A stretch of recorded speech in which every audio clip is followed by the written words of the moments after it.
that discussion of, public school versus charter school. And, that's hard because you are seeing some schools fail. And, overall, you want to improve and you want to work and do your part to help these teachers and improve, the schools overall. And then you understand why parents don't want to take that risk with their students and why they would consider a charter school or even private school if they are able to afford it.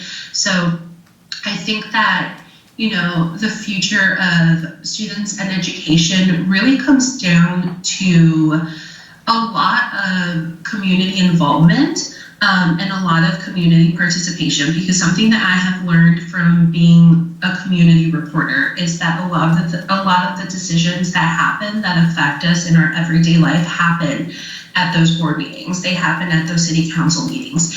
And when you have parents and the community that show up and be like, this is what's going on in our schools, our students are lacking reliable transportation. They're lacking, goggles for science class. There's no teachers to teach them, so they have to spend what's supposed to be their math period in the cafeteria. There's no, counselors on site. There's one counselor per district, which I'm seeing here in that particular district that I mentioned.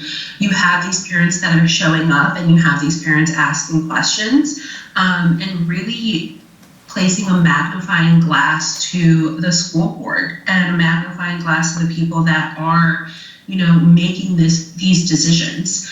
And I think that if we have more community engagement, and journalism plays a big role in that, something that I heard one time from my publisher in Georgia is like, all we do is hold up a mirror to what is happening.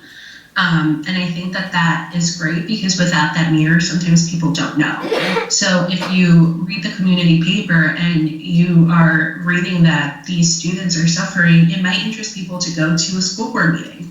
And then that, in an effect, will trickle down and hopefully make a change. So I think that, depending on the district, depending on where you are, depending on the resources in your community, you can have a good education. You can have a good, sustainable education that places you, ahead of the path. But for students that are not fortunate enough to live in those communities, that their education is suffering, and it's not looking super good, to be completely honest and to be quite frank. And I think that, we're in a line of work that can help change that. And, if the community gets involved and they are focused in that, they can slowly start making those changes to where the future does not look that grim. Yeah, I would agree. I'm pretty cynical or skeptical, just by nature. I want to have hope that this will get better, but I am pretty concerned about it. I mean, I think, kind of echoing what Anne-Marie said, it looks like it's messed up at every level. So you have public schools.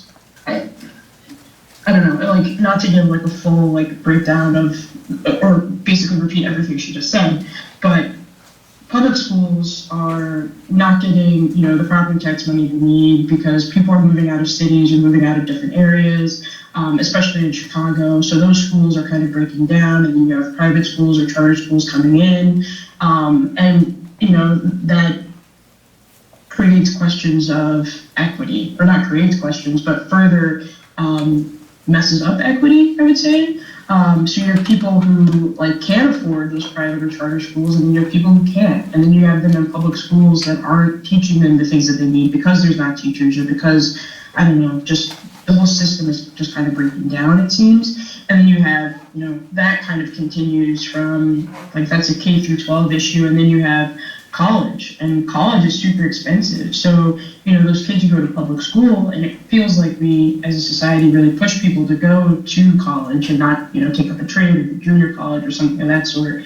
So then you have people who are taking out a massive amount of loans, and those things, as someone who has loans, they really want their money back. And so then you need to like make sure that you can get a good job or a job that pays you enough that you can like make those loan payments. Whereas, some people who maybe were able to go to that private school or that charter school for K through 12, maybe their situation looks a little bit different.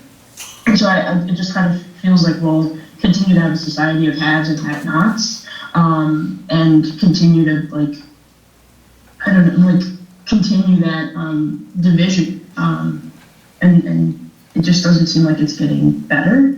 My hope is that we're having conversations now about how to make education better and how to address these issues. But I just don't have a lot of faith that those are going to, one, happen, or two, come to some sort of like effective solution or conclusion, I should say.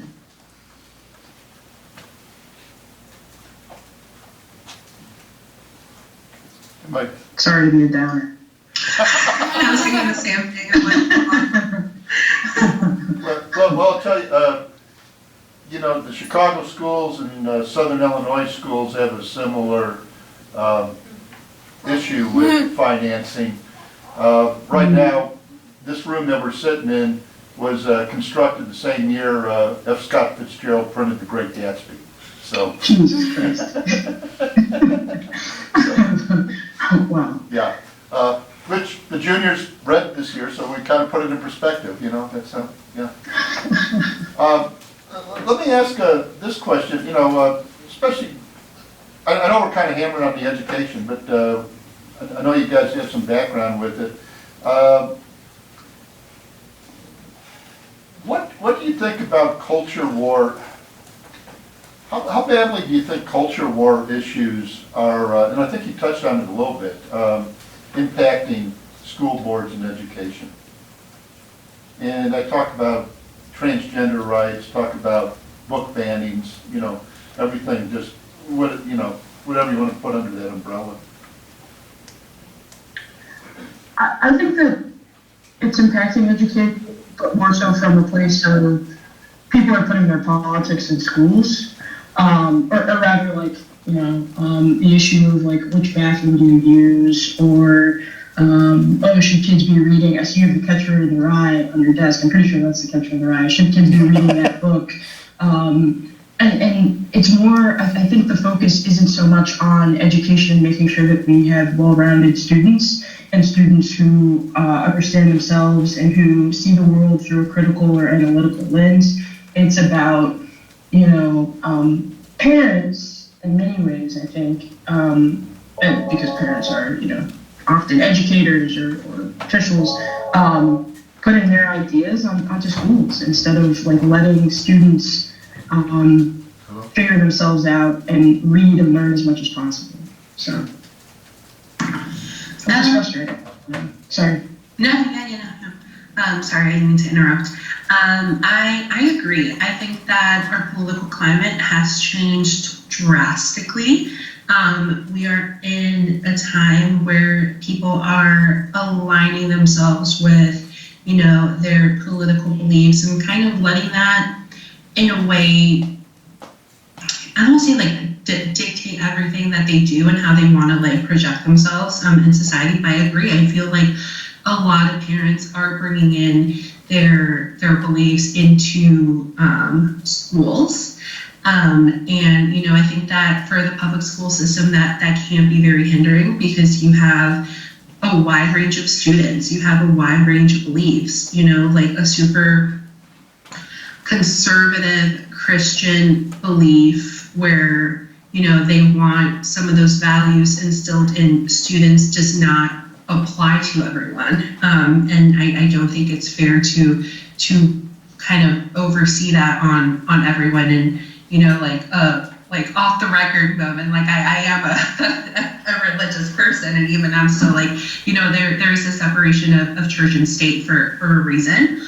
And I think that, when it comes to book bannings, when it comes to transgender issues, where it comes to wanting, like the Pledge of Allegiance to be said like every single day, I think that people need to look at it as a way of equity I think that word right now is getting pushed a lot in education, but I agree. You know, how do we serve the most students from diverse backgrounds the best that we can?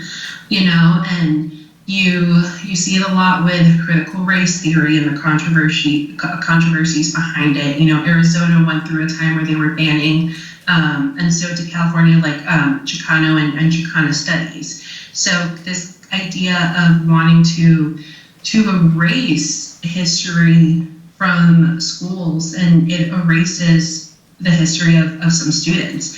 I grew up in a very middle class white suburb. I am not white, and my parents are very like working lower middle class. But I was not exposed to like Hispanic, like Latinx history authors until I went to NEIU in Chicago, which is a Hispanic serving university. And I think that, you know, like school boards need to like take a step back and kind of see everything in like a bird's eye view, and being like, what is the best for our majority of students, and how do we make our schools a place of inclusion? And you're supposed to go to school to learn things that you haven't learned. You get introduced to diverse thinking and people from diverse backgrounds, and that is a good thing.